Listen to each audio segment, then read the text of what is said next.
video.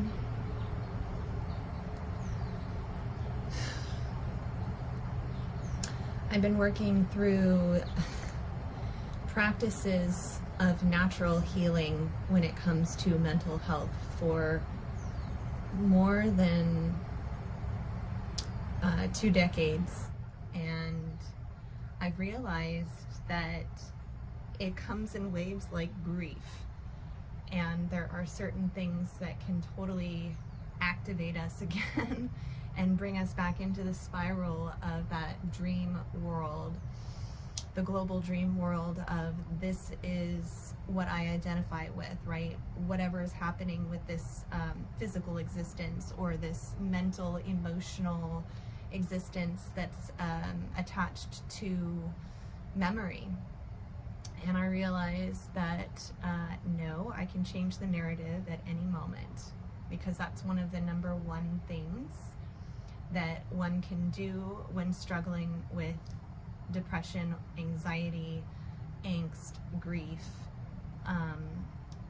that weight that comes over the shoulders and in between the shoulders and into the heart space and even into our solar plexus, where we feel like we're gonna cower in instead of allow our heart to lead the way and shine. We tend to do one of these. So I could totally stay in that realm, and I have stayed in that realm many times, and it's really easy because it's really easy to do because of the pattern that's been created over years and years and years of victimization and that consciousness thereof. So I realize that I get to recreate the narrative of the mind movie, of the way that I'm witnessing this life unfold through Amberly, the personality incarnate. And I can recreate that by tapping into calling forth the qualities that I want to experience in this life, remembering that they are all within me, and all I have to do is reach out and receive that. So that's why I do my pies journaling. It's a non-negotiable, and I've realized that that's probably the one saving grace for me, is coming back to the pies, coming back to those bodies and breaking through the barriers of feeling as if that's all that I am, being the physical body, the mental mind, and its emotions that get attached to the memories and feelings from the past, experiences that were not so conducive for my highest frequency to vibrate. So what I've learned is that over years of journaling, the idea is not to write down all of the things that are ailing us, because if we're doing that, then we're just recreating the narrative of that negative thought loop and feeling loop. So ideally, you want to show up and you want to put down on paper how it is that you're wanting to feel. So in yoga, we talk about this as Pratipaksha Bhavana. In other words, we're cultivating an attitude of opposites. And in order to do that, we just can sit.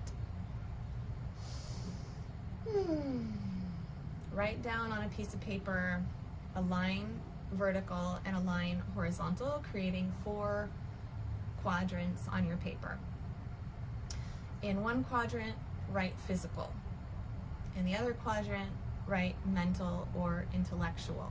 I like saying intellectual because I learned this as the pies bodies: physical, intellectual, emotional, and spiritual. So those are your 4 quadrants. You write in the top of the quadrant the word physical, the word intellectual, the word emotional, the word spiritual, and then you sit. And the idea is to listen with the ear behind the ear at what it is that you are wanting to know for your physical body and how you can show up. So you sit with the way that your body is feeling in space and time. How does your body feel right now?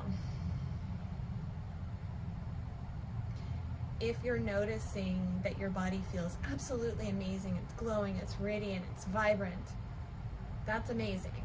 That's wonderful. Write it down, and write down the way that you want to show up for it. In other words, how can you enhance that feeling inside physically?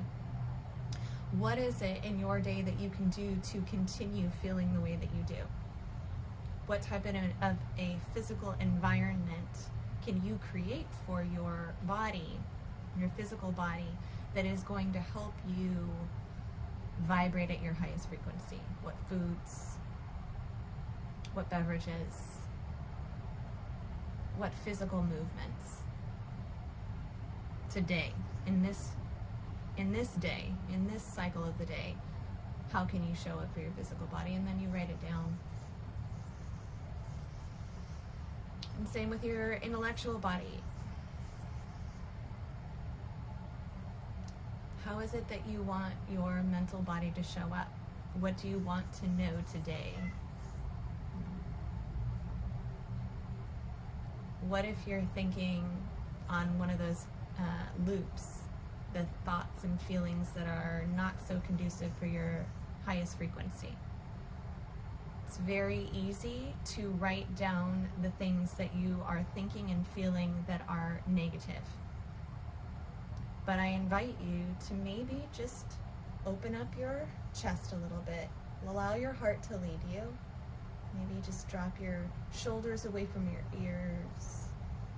Feel into the space beneath you. Breathe into the physical body. Let it all out. And think about the opposite thoughts of any negative thoughts. What are those opposite thoughts?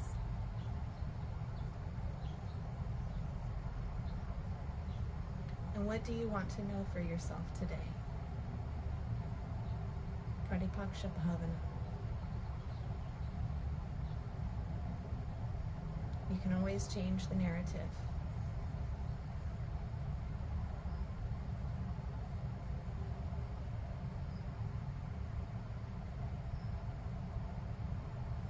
And what of your emotional body? How do you want to feel today?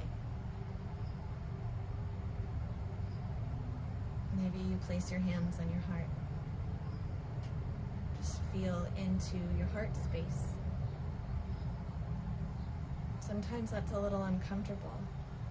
And if at all you're noticing that your breathing is not calm, maybe just give yourself a little hug.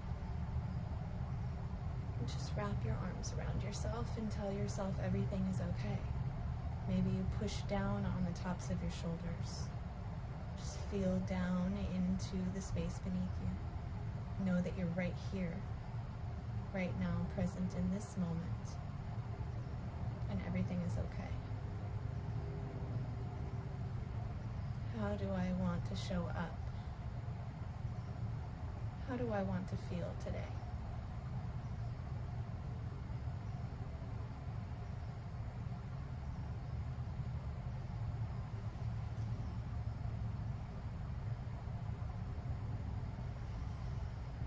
And then spiritually, what does your spiritual body already know for you today, based on how it is that you're being asked to show up for your physical body, your mental body, and emotional body? What is it that Spirit is already telling you now? And write it down.